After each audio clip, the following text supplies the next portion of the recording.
好啦，咁我哋不如開始啦。好高興咧，今日又有 Facebook Live 嘅直播啊。又係我哋香港康內微創泌尿外科學會嘅 Facebook Live 啦。今日咧好高興咧，有一位泌尿外科專科醫生張富浩醫生咧，同我哋分享手術之後小便失禁嘅處理方法。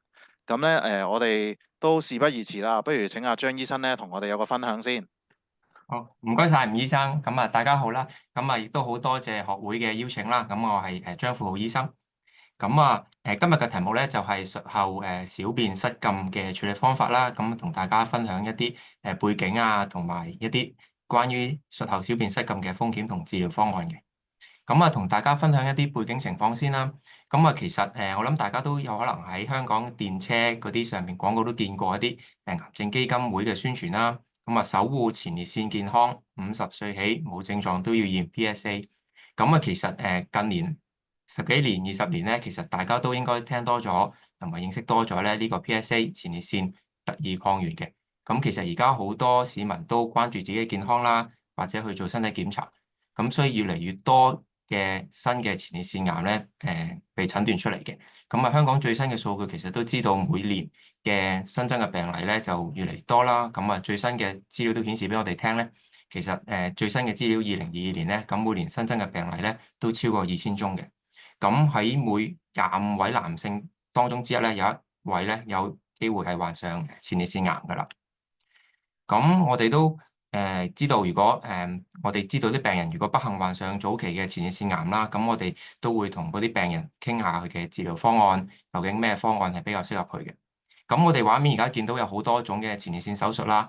其實當然唔係每一款嘅前列腺手術咧都適合我哋患有前列腺癌嘅病人嘅。其中一款適合患有早期前列腺癌嘅病人咧，就係講緊一個全前列腺根治性嘅全切除術。亦都係我哋今次討論嘅重點嘅。我哋會講呢個手術點樣同尿失禁有關之前咧，我哋都要認識下前列腺究竟係咩嚟㗎啦，喺邊度啦。前列腺咧就喺後生嘅時候咧，就好似一粒核桃咁細嘅器官。咧係一個腺體，男性獨有嘅。一般嚟講，隨年紀越嚟越大咧，一般都慢慢增大啦，好似一個高爾夫球咁樣樣，甚至越嚟越大嘅。前列腺就包圍咗我哋嘅尿道嘅初段啦。圍繞住我哋嘅尿道。精液啊同埋尿道咧都會經過前列腺去到尿道其他地方嘅。點解一個病人做咗一個前列腺嘅全切除術會有漏尿嘅情況發生咧？我哋又要睇下我哋呢個盆腔器官嘅一個解剖圖啦。我諗大家都見到啊，畫面呢一個同呢一個就係我頭先所講類似核桃大小嘅一個前列腺啦。其實我哋見到黃色嘅咧，就係圍繞住前列腺一啲好重要嘅神經，而前列腺同括約肌咧，亦都有好緊密嘅關係嘅。我哋都知道，我哋做一個前列腺嘅全切除術係一個根治性嘅手術。個目標其實都係想根治嗰個病人嘅前列腺嘅癌症啦。無可避免咧，其實做呢個手術嘅時候咧，都會對附近組織咧有啲破壞嘅。有啲損傷咧，就會影響到佢哋各自嘅功能，包括重要嘅就係會傷害到我哋嘅括約肌啦，亦都會傷害到我哋前列腺附近嘅一啲神經。除此之外咧，做完手術咧，亦都會影響到膀胱功能嘅。呢三樣嘢咧，就最主要解釋到點解一個病人做完一個前列腺嘅全切除術咧，會有漏尿嘅情況。大家聽完就可能會好驚啦。係咪做完一個癌症嘅手術，切咗個前列腺就一定要成世納尿片咧？其實又唔係嘅。大家可以放鬆啲聽一聽我呢個分享啦。其實已經有大量嘅文獻話到俾我哋聽咧，其實尿失禁隨住年紀咧會有一定程度隨住時間咧會有一定程度嘅恢復嘅。大部分嘅病人有嘅尿失禁咧，都係相對地一個短暫嘅情況。差唔多90%嘅病人咧，喺做完一個前列腺嘅根治性切除術之後咧，其實已經差唔多可以恢復到冇失禁嘅水平嘅。我哋做咁多嘅前列腺嘅切除術啦，我哋知道有啲病人做完手術之後會有比較嚴重嘅失禁，有啲咧就甚至已經可以好快到咁樣恢復翻術前嘅水平。咁究竟有啲咩嘅風險因素，有啲咩人比較容易受到影響咧？咁我呢度就列咗咁7大嘅因素啦。咁啊，同大家分享下。咁啊，有一啲因素咧就冇辦法改變嘅。咁譬如話病人本身嘅年紀啦，又或者本身做手術嗰陣時嘅前列腺嘅大細嘅。咁亦都有啲手術嘅因素，包括嗰個病人之前有冇做過一啲就係前列腺嘅切除術啦。咁其次有啲複雜啲嘅因素，咁譬如話因為癌症嘅因素而影響咗手術當中嘅一啲決定。咁譬如話嗰個病人有嘅癌症係比較入侵性高啲嘅，比較惡啲嘅，咁可能就冇辦法之下咧，就要犧牲咗附近一啲我哋叫神經血管束嘅一啲部分，咁咧就或者會導致多啲尿失禁嘅情況嘅。咁我哋頭先講完大概個病理嘅情況啦，咁知道有一部分病人做完一個根治性嘅前列腺切除術，會有啲尿失禁嘅情況。咁係咪？我頭先亦都講咗啦，咁亦都唔係個個人有尿失禁。咁如果真係有失禁嘅情況，咁病人嚟到我哋嘅診所，咁我哋就要同佢做啲評估啦。咁之前咧，我哋都要知道究竟尿失禁分為幾多類嘅。咁好似我哋而家見到嗰幾幅圖，咁幾個老友記，咁大家又估唔估到嗰啲病人係咩時候會失禁咧？咁我哋最常見譬如話大笑啦，打乞嗤啦，跑步或者好似追巴士咁嘅情況，如果都有失禁漏尿嘅情況咧，咁呢啲就好大機會係一啲我哋叫壓力性尿失禁嘅情況。咁但係亦都唔係所有病人咧都做完手術個尿失禁都係屬於一個壓力性尿失禁。咁大概有1成或者少於1成嘅病人咧，可能有一啲急迫性尿失禁或者混合型失禁嘅情況，即係譬如話好急冇辦法忍而急到要賴嘅情況咧，咁所謂嘅急迫性尿失禁啦。咁我哋頭先都講咗啦，咁每個人嘅每個病人嚟到我哋診所，咁我哋都要了解下佢個病情，究竟佢嗰個失禁係邊一個類型啦。咁除此之外咧，我哋亦都要知道嗰個病徵嘅情況，每一個病人佢個癌症嘅控制係點啦。咁佢其他嘅病史有冇其他長期病患？而比較重要咧，就係究竟嗰個病人嘅尿失禁對佢個生活係影響有幾大？咁呢一個咧就因人而異，個不同程度亦都好大嘅。咁除此之外，我哋亦都會同嗰個病人做一啲身體檢查啦。要知道嗰個病人精唔精靈，靈唔靈活。咁我哋亦都會同佢做啲腹部同埋下身嘅檢查。咁至於係咪了解病情身體檢查就足夠咧？比較少部分病人咧，仲需要一啲更加精細啦、客觀嘅檢查咧，去幫我哋決定下一步嘅治療方案嘅。呢度有啲檢查列咗俾大家睇下啦。咁第一個咧就係當個病人漏尿，而嗰啲小便咧索咗落一啲我哋事先準備嘅一啲片，咁我哋就會量度。咁有個客觀嘅標準話到俾我哋聽，究竟嗰個病人，譬如話一定時間之內，究竟佢失禁嘅情況有幾嚴重啦。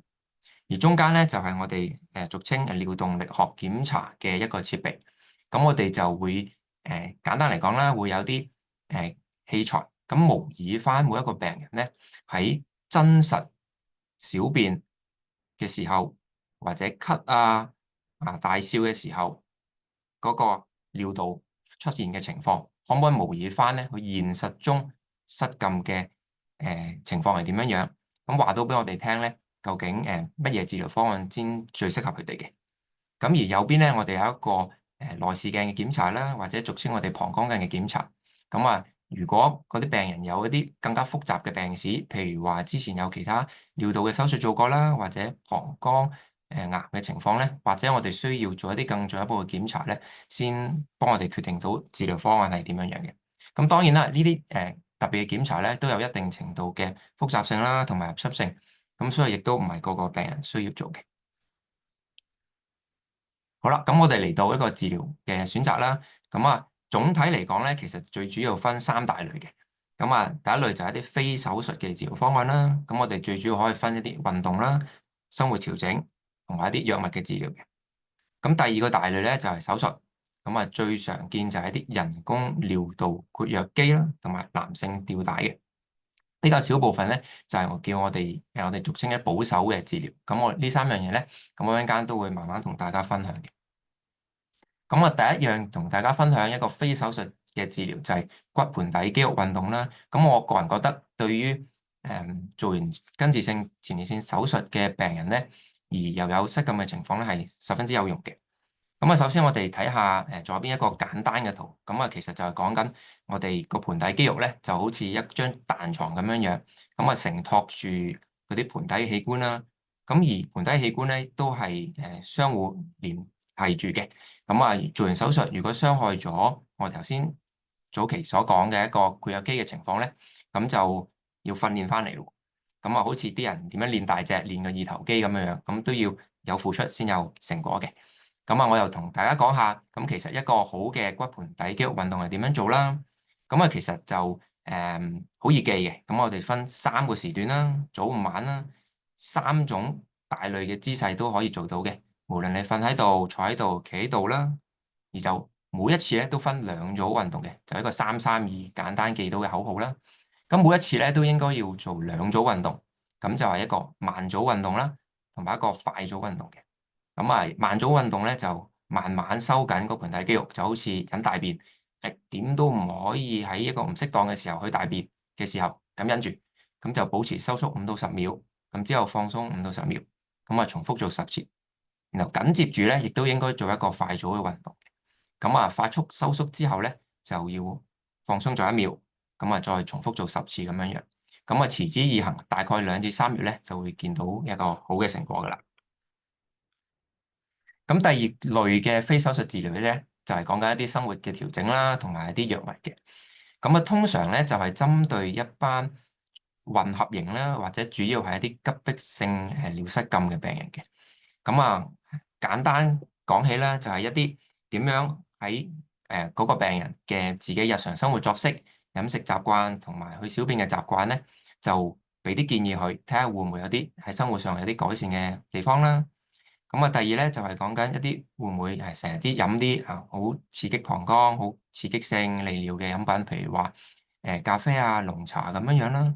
咁啊，當然唔係個個人有飲咖啡、奶茶，咁所以我哋呢個都要視乎每一個病人嘅生活習慣咧，做啲建議嘅。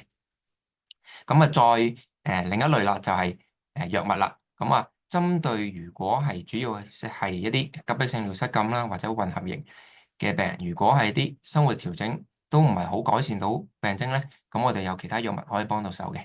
咁啊，譬如話啲抗乙醯膽鹼藥物啦，或者 B3腎上腺受體激動劑咁樣樣嘅。咁啊，相對地就唔係咁常用嘅。張醫生啊，我咧打斷一下先，我想問係。下咧，頭先咧即係好多病人都會問嘅，即係譬如話頭先嗰個盆底肌運動啦，咁樣有冇話幾時做先至最好，或者話譬如話手術前做啊，手術後做啊，定係會唔會話第二就係如果我做3個月咁開始見效啦，咁有啲人話我做完3個月仲係麻麻地喎，我做半年做1年會唔會效用再多啲啊？或者話我每日做勤啲，做個組數好多好多，練到好大隻啦，好犀利，會唔會效果又好啲咧？嗯，咁啊，逐個問題答翻你先啦。咁啊，其實已經有啲研究話到俾我哋聽咧，就盆底肌咧就好似我哋嗰啲豬仔錢罌咁樣樣。咁啊，其實都已經話到俾我哋聽，其實手術之前開始做呢啲盆底肌肉運動咧係最好嘅。咁啊，而做完手術之後咧，其實盡可能嘅話，應該盡早都已經要開始啲骨盆底肌肉運動啦。咁回應翻話係咪做得越多或者越大力咁樣就越好咧？咁反而係要做得一個比較正確嘅方法，咁先有效嘅。咁啊，俾啲 tips 大家啦。既然問起，咁啊點樣先知道自己係咪做一個正確或者做得好嘅骨盆底肌肉運動咧？咁就要留意下，其實做嘅時候咧，咁就應該保持一個正常呼吸啦，就唔好閉氣，好似畫面呢個哥哥咁樣樣啦。咁啊，可以有啲簡單嘅檢查，就摸下自己個肚。咁啊，做呢個骨盆底肌肉運動嘅時候咧，究竟個肚會唔會有啲震動啊，或者唔正常嘅收縮？咁亦都再俾多個 tips 大家，就係如果做啱啱開始學嘅時候又唔覺意忍住道氣閉氣咁樣樣咧，咁就可以一開始大聲數出嚟，即係一、二咁樣咧，就確保自己冇閉氣。咁我覺得一個做得好嘅盆底肌肉運動咧，比起不斷做啊係更加有幫助嘅。好啊，嗱，如果大家咧有任何問題咧，都可以喺Facebook 嗰度留言啦。咁我會幫大家咧盡量咧去問下張醫生嘅。咁啊，唔好意思，張醫生，你請繼續先。好啦，咁我哋啱啱講完非手術嘅治療方案啦，咁我哋而家又講下啲手術方面嘅一啲治療方法嘅。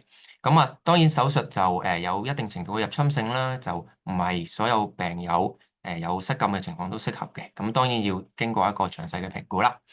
咁咧就會分為兩大類嘅。咁我先講咗第一類就係我哋叫嘅人工尿道括約肌或者叫 AUS 啦。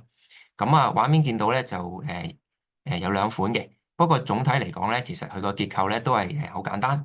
咁就有三個部分嘅。咁第一個就液囊啦，即係裝水嘅地方啦，一個套環啦，同埋一個壓力泵。咁我哋俗稱 AUS。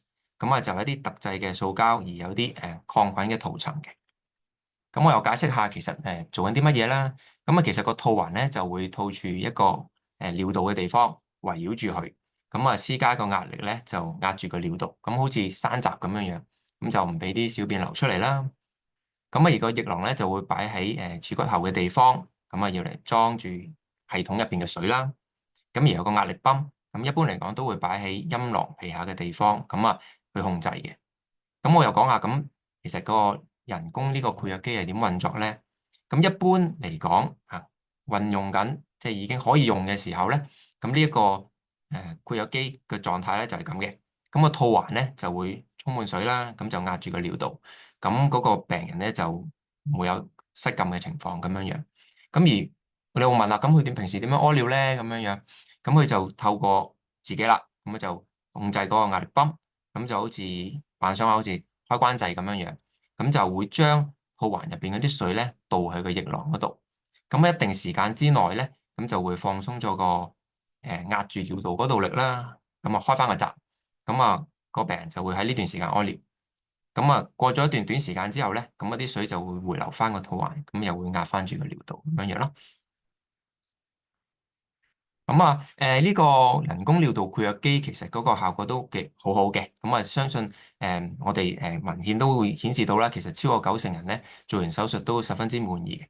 咁但係就人工呢啲括約肌其實都好似一啲器械咁樣樣啦，好似換咗人工關節，咁都會有一定嘅壽命嘅。咁啊，亦都會有機會老化咁樣樣。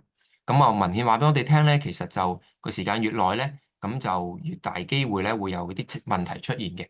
咁譬如話有嗰頭先睇咗有3個部分啦，咁啊每一個部分咧都有機會出問題，或者接駁位都有機會有問題，咁可能要換咗佢啦，或者成副咧都要換副新嘅。咁除此之外咧，我哋頭先提過嗰個環就會壓住個尿道啦。咁啊如果嗰個環嗰個力太大咧，咁有機會壓住個尿道，咁啊令到佢萎縮。咁除此之外啦，咁啊亦都有機會感染啦，或者個設備失靈咁樣樣。咁當然佢係一個有入侵性嘅手術啦。咁當然亦都會有一定程度嘅麻醉風險啦、血腫啊、痛啊呢啲咁嘅情況出現嘅。咁第二類咧，我哋叫男性吊帶啦，或者男性懸吊帶嘅手術啦。咁我哋畫面見到就市面上有幾款嘅選擇啦。咁啊，整體嚟講咧，都係一啲聚乙丙烯嘅吊帶系統。咁啊，亦都可以分為兩大類嘅。咁一款就係不可調整，一款就係可以調整。咁啊，類似一個網狀嘅結構啦。咁啊，呢個一個帶螺旋形嘅針咧，咁啊都會同大家講解下其實係點樣做嘅。咁啊，呢3款就係對應翻頭先嗰3款嘅吊帶系統嘅完成圖啦。咁啊，簡單嘅概念咧就係用頭先個吊帶系統中央嗰部分咧就承托住個尿道，咁咧就類似拱翻實個閘。咁啊，等啲小便就唔好賴出嚟啦。咁而兩邊或者4邊嘅臂咧就會透過盤骨咧就黐實。咁啊，等成條吊帶系統咧就唔會移動嘅。咁啊，擺完咗之後咧，亦都會做一個內視鏡檢查，咁睇下嗰個尿道嗰個封閉嘅程度，亦都係話嗰個閘閂嘅程度夠唔夠實啦。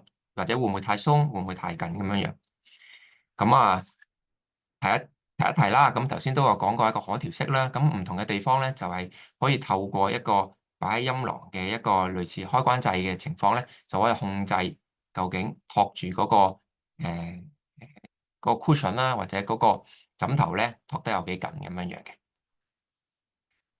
咁啊，相比起我哋頭先所講一個人工尿道括約肌咧，咁大家睇落呢個男性吊帶似乎係冇咁複雜啦。咁啊少啲零件。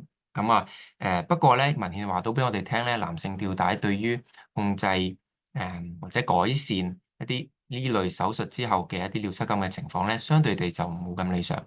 不過咧，就亦都有超過70%人做完手術咧，亦都係好滿意嘅。咁啊，同呢個人工嘅尿道括約肌一樣啦，咁都係一個入侵性嘅手術，都有一定嘅風險啦。咁列咗喺度，譬如話一啲血腫啦、疼痛啦，或者屙唔到小便感染嘅情況嘅。咁大家都可能留意到，我喺呢個男性吊帶啦，同埋人工尿道括約肌咧，都擺咗呢兩幅水龍頭嘅圖。咁究竟其實係想講啲咩咧？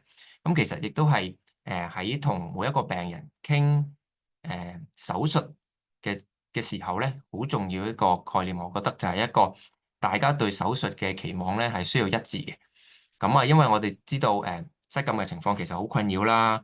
咁啊可能病人做完手術，如果嗰個心尿嘅情況一路冇改善咧，咁可能佢好困擾佢哋嘅生活嘅。咁好似呢個水龍頭咁樣樣，咁啊源源不絕都會喺度心尿嘅。咁啊，亦都要好似我頭先咁講啦，做手術有佢哋嘅做法啦，亦都有佢哋嘅風險。咁就要大家要有一個共識咧，就係做完手術係咪代表完全唔使入片，或者完全一滴尿都冇，完全個水龍頭封得好實，已經翻去術前咁嘅狀態咧？咁大家都要從我頭先咁講嗰度知道多少少，就係究竟我哋做完之後會唔會係一個好大嘅改善？而大家做完手術之後期望一致翻，咁啊就會少啲做完手術之後嘅一啲失望嘅情況啦。我係覺得，咁我覺得呢個對唔係淨係呢個做完術後一個尿失禁嘅手術啦。其實我覺得大部分手術咧都要同病人一個好嘅共識咧，先會有一個好嘅結果嘅。咁啊，第三樣嘢啦，就係一個保守嘅治療啦。咁啊，我哋知道有一啲病人咧就嗰個身體狀況比較差嘅。咁啊，又或者因為病人嘅個人意願啦，咁啊其實唔係好適合一啲比較入侵性高嘅手術治療嘅。咁啊，可能就要去翻一啲比較保守嘅一啲治療方法。咁譬如話一啲護墊啦、陰莖夾啦，咁啊比較特定嘅病人咧，可能仲要一啲長期嘅尿喉嘅。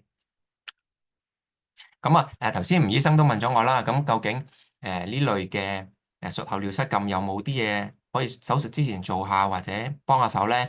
咁啊，好似豬仔前眼咁樣樣，咁啊已經有資料顯示俾我哋聽咧，如果術前盡早開始一個骨盆底肌肉運動咧，或者可以減少術後尿失禁嘅情況發生嘅。咁我呢度都做過少少嘅總結啦。咁其實大部分接受呢類根治性前列腺切除術嘅病人咧，短期內都可能會有呢個尿失禁嘅情況嘅。咁啊，而如果有某一啲特定風險因素嘅病人咧，術後失禁嘅情況可能會高啲。咁而手術後咧，亦都應該盡快做呢個肌肉訓練啦。咁啊，到最後啦，喺做任何壓力性尿失禁嘅手術之前咧，都應該同你嘅醫生傾唔同方案嘅風險利弊，同大家嘅預期嘅。咁啊，多謝大家，多謝學會俾呢個機會我啦。咁啊，睇下大家會唔會喺Facebook 有咩問題可以透過吳醫生問我都可以嘅。哇，有問題啦，張醫生咁係咧就網上有啲朋友都有啲問題，咁我哋先從呢個盆底肌運動開始啦。咁啊有網友咧就問盆底肌括約肌運動可唔可以瞓喺床上面做啊？係可以嘅。咁啊，其實最重要嘅理念咧就係其實都好自由嘅。咁啊，無論你瞓喺度啦、坐喺度啦、企喺度咧，其實都可以做。你等緊車、搭緊地鐵、睇緊電視咧，其實都可以做。咁啊，最緊要就係融入翻你哋自己嘅日常生活啦，配合翻自己嘅日常作息咧，其實去做就已經可以㗎啦。咁另外咧就有朋友就問啦，邊一類病人咧唔係咁適合做頭先講嘅人工括約肌手術，即係 AUS 咧？有冇啲限制㗎？其實定係嗯。個個都做得嘅？其實，係咁啊，我由嗰個運作都講一講啦。咁大家可能都有留意到我頭先所講，同病人評估嘅時候咧，要睇下嗰個病人整體嗰個身體狀況係點，精唔精靈，手腳靈唔靈活，同埋要同佢做一啲下身嘅檢查。咁究竟嗰個原因係乜嘢咧？咁其實就係因為頭先我都講解咗啦。咁人工尿道括約肌咧，咁就有三個部分。咁咧，而且嗰個病人咧就要自己運作嗰、個裝喺陰囊附近嗰個壓力泵嘅。咁咧，咁即係換句話說，嗰、個病人或者嗰個老友記咧，其實就要第一就要知道啊，我要屙尿啦，我要褪低條褲或者攝隻手，準備好去小便，我要去識運作嗰個泵，咁要知道嗰個泵喺邊度摸得到出嚟，而要揾得到啱嗰個掣去啟動佢個泵咧。咁其實都要一定程度嘅靈活性嘅。咁所以亦都解釋咗點解唔係個個人適合啦。嗯，好啊，唔該晒張醫生。咁我仲有少少問題啊，我想問下咧，即係除咗頭先講我哋根治性嘅前列腺切除手術啦，咁術後咧就會有啲病人會出現呢個壓力性小便失禁嘅情況，咁從而就需要考慮呢啲處理方式或者治療方案啦。咁會唔會有其他嘅情況？或者係無論係其他嘅手術啦，或者唔係手術嘅情況，都會有類似嘅失禁問題，從而要即係需要類似嘅處理方式咧。嗯，咁啊，我呢個同大家分享，一開始就即係淨係針對一班患有早期前列腺癌，適合做一個根治性前列腺切除術嘅病人去講呢個尿失禁嘅情況啦。咁因為呢個始終都係比較常見，我哋遇到尿失禁需要做手術嘅一班病人啦。咁啊，除此之外咧，有一啲做對於良性前列腺肥大做嘅一啲前列腺手術咧，或者都會有尿失禁嘅情況。譬如一啲前列腺刮除術啦，或者前列腺嘅剝離術，咁啊都有可能發生。相對於一個做根治性前列腺切除術嚟講咧，呢啲手術導致長遠失禁嘅情況咧，相對地比較罕見好多嘅。咁啊，只不過治療嗰個方向啦、個評估啦、個檢查咧，其實總體嗰個概念都係類似嘅。咁都要先了解佢嗰個失禁嘅類型啦、嗰個相關嘅病史啦。咁啊，有冇做過其他手術啊？而嗰個尿失禁對於佢嘅生活嘅影響有幾大啦？亦都要同佢做一啲身體檢查。如果有需要咧，甚至需要做一啲我頭先所講嘅特別嘅檢查，睇下咩治療方案先適合佢啦。咁頭先都提到，即係有個好大嘅水龍頭，同埋有個水龍頭咧就開咗少少水，即係滴少少啦。咁其實有啲病人咧個滲漏情況咧係可以好嚴重嘅，即係簡單嚟講就係佢儲唔到尿嘅，一路就全部漏啊，做幾多漏幾多。咁有啲病人就可能漏少少，即係可能喐先漏，唔喐咧坐定定咧就唔漏嘅。咁究竟幾嚴重先要考慮呢啲治療呢？係咪嚴重啲就要某啲治療，冇咁嚴重就唔使？定係我如果好嚴重，我又接受到，其實用尿片都得，我唔治療又得唔得呢？嚇，嗯。咁呢個問題其實我喺診所都遇到好多病人會問嘅，其實就咁啊，一個比較重要嘅決定性嘅因素咧，其實就係講緊嗰個尿失禁對嗰一個病人，淨係你面前嗰個病人，究竟對佢個困擾有幾大，對佢個影響有幾大？咁因為每一個病人其實嗰個背景嘅情況都唔同啦，咁佢嗰個身體嘅狀況唔同啦，咁佢本身個長期病患。個活動能力都唔同啦，咁有啲可能係做緊嘢嘅，咁啊又好忙碌嘅工作，咁有啲老人家可能已經退咗休，又或者佢本身就嗰個活動能力係有啲限制啦，咁所以佢哋本身嗰個生活質素，以至於佢對於嗰個手術嘅期望會有啲唔同嘅。咁我哋要同每一個病人傾翻，究竟佢希望達至一個點樣樣嘅目標，咁佢嘅生活想去到點樣嘅水平咧？咁我哋先同佢傾嘅。咁因為一個病人可能佢已經個活動能力有限啦，或者已經有好多長期病患，咁比較傾向一啲非入侵性嘅治療，而免卻額外嘅手術風險。咁可能佢哋就覺得一啲比較保守嘅治療，譬如我頭先所講一個大護墊，佢哋已經係好接受、好開心嘅。咁相對於一啲病人，可能相對地比較後生啦，嗰個活動係比較 active 啲嘅，即係佢仲可能係周圍出街 social，係有好多社交活動嘅。咁可能佢對於就算甚少少，佢都唔係好接受到嘅。咁我哋就要從佢哋嘅角度出發，傾下邊一個治療方案先適合佢咯。嗯嗯。哦，好啊，唔該晒張醫生。咁我哋都講咗好多關於即係盆底肌運動啦，或者手術方面啦。咁其實張醫生其實頭先都提到藥物都係其中有即係喺術後失禁呢個治療方面咧，其實都有個角色喺度。咁想請問咧，嗰啲藥物咧，對於譬如話壓力性失禁個幫助大唔大咧？嗯。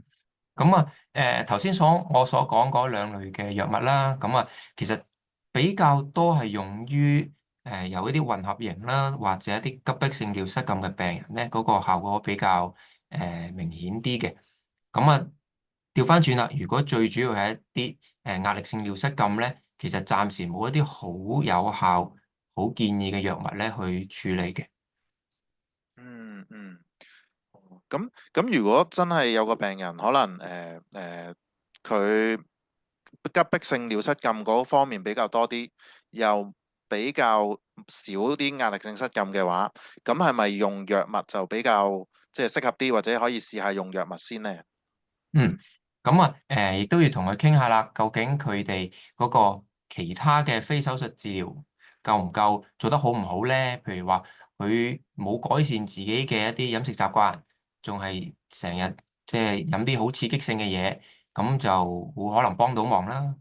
咁相反啦，如果佢哋本身已經即係改善咗自己嘅飲食習慣，亦都減少咗好多刺激性飲料嘅一啲習慣，咁我哋的而且確可以同佢傾下啲藥物嘅。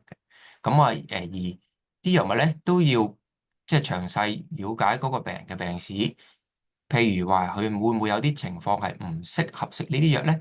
譬如話會唔會嗰個病人本身背景係有佢小便有困難啦，又或者有啲藥物敏感嘅情況啊？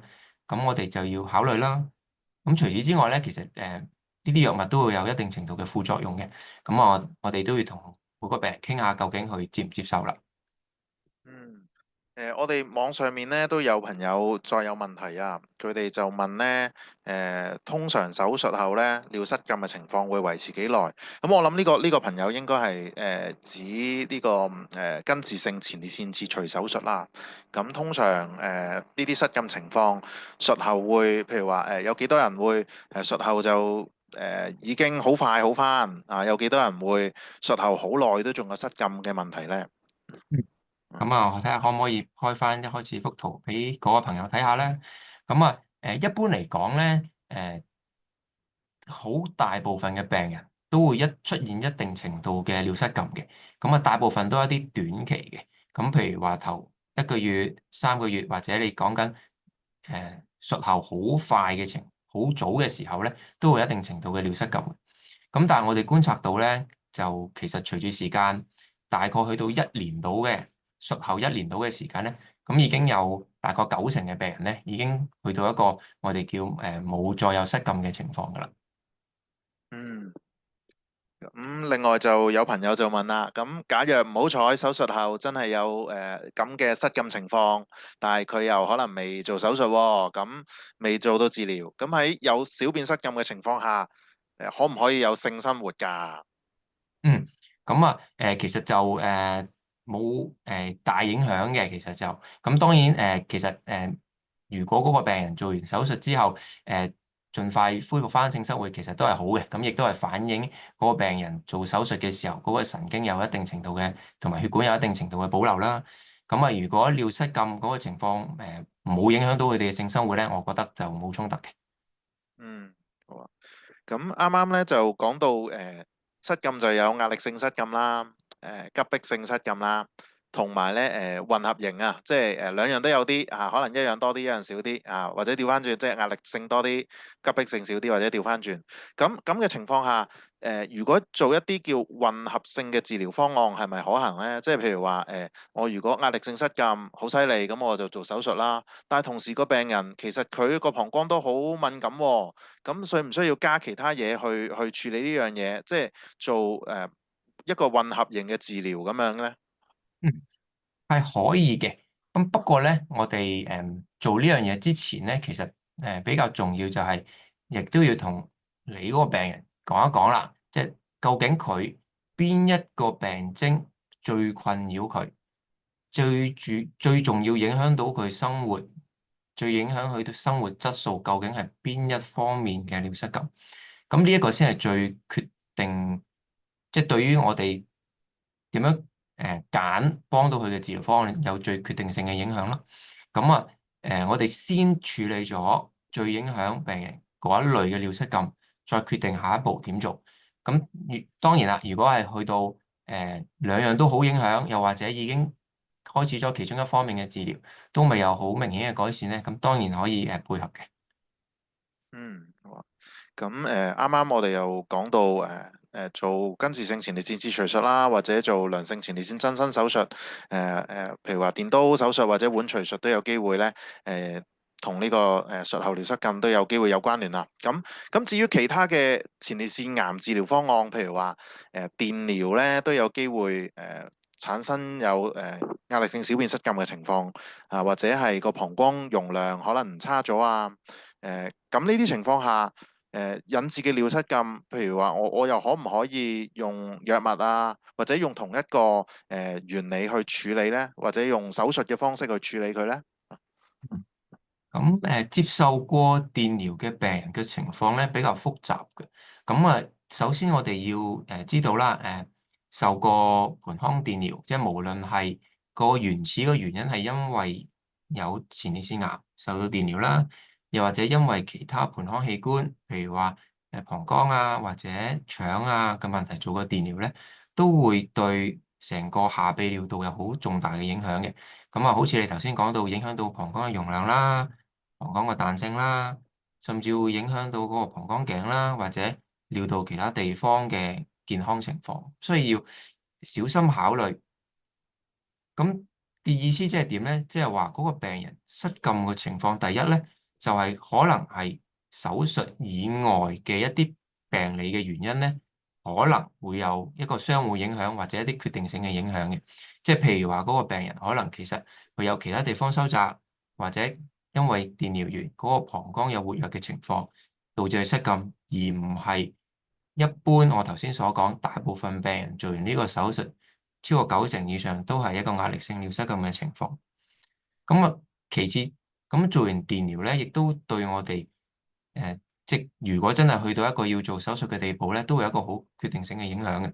咁因為我哋了解做完電療嘅病人咧，盆腔嘅一啲組織，尤其是下泌尿道嗰啲血管嘅情況咧，一般嚟講都唔係好理想嘅。咁如果係真係要做手術咧，其實真係要同嗰個病人傾清楚，究竟佢嘅期望係乜嘢啦？咁會唔會因為做手術喺呢個情況風險比較高，控制尿失咁嘅情況，比起冇電療嘅病人冇咁理想，而有啲唔同嘅決定咧？咁我覺得呢個都要小心傾嘅。哇，咁頭先講到做啲吊帶手術啦，或者叫人工括約肌嘅手術啦，咁呢啲手術咧做完之後咧，其實除咗有機會，即係始終手術都有佢嘅風險啦。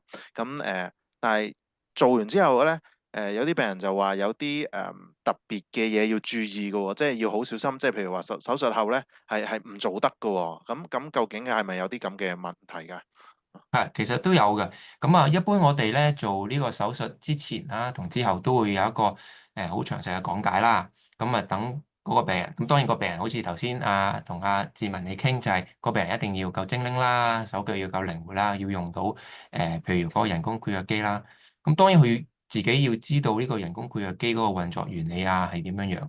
咁我哋亦都會有啲類似嗰啲提示嘅資料啦、提示嘅單張咧，等佢哋攞翻屋企，等佢知道究竟其實擺咗啲乜嘢喺佢哋度。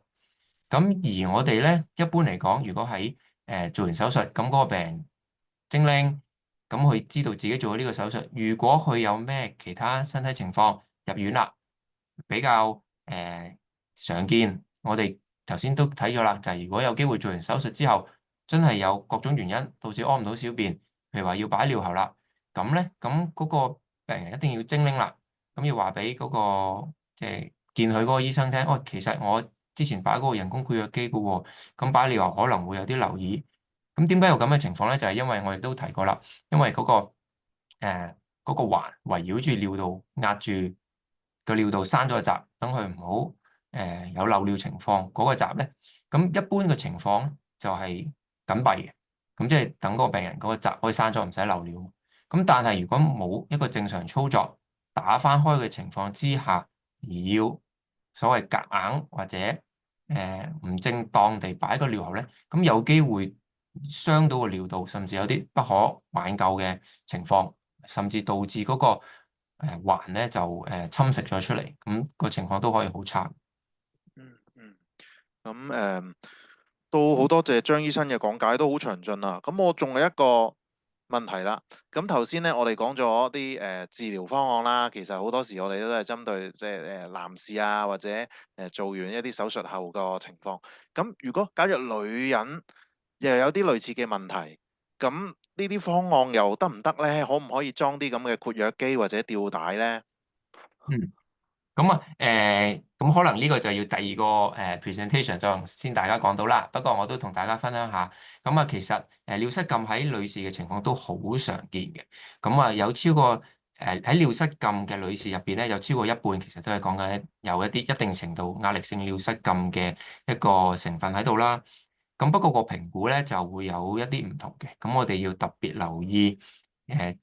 除咗頭先我講嘅一啲基本嘅概念之外咧，就係嗰個女士究竟之前有冇生過小朋友啦，咁啊有冇一啲困難啦，又或者嗰個女士係收過經未啦，咁呢啲都會影響到嗰個盆底肌嗰個狀況。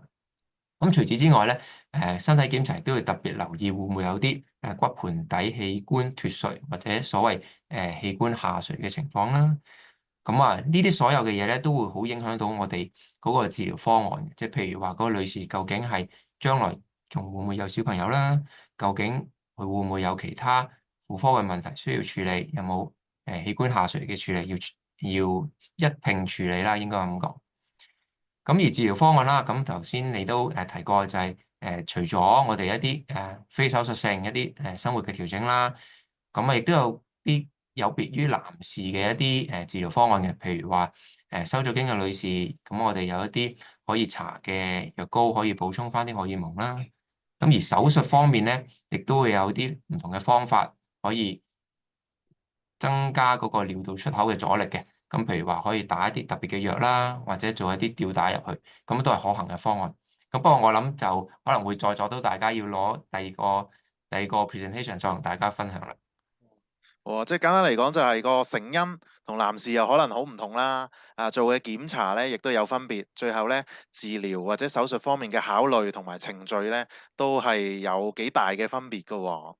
係啊，係啊，咁我哋今日個時間都差唔多啦。咁好多謝張醫生咧，同我哋分享咗咁多呢方面嘅資料。咁咧請大家咧都繼續留意我哋香港康內微創泌尿外科學會嘅 Facebook page。咁我哋咧之後咧又會再有 Facebook Live 咧，又會同大家分享多啲唔同方面嘅泌尿科知識。咁大家晚安啦，拜拜。拜拜，thank you。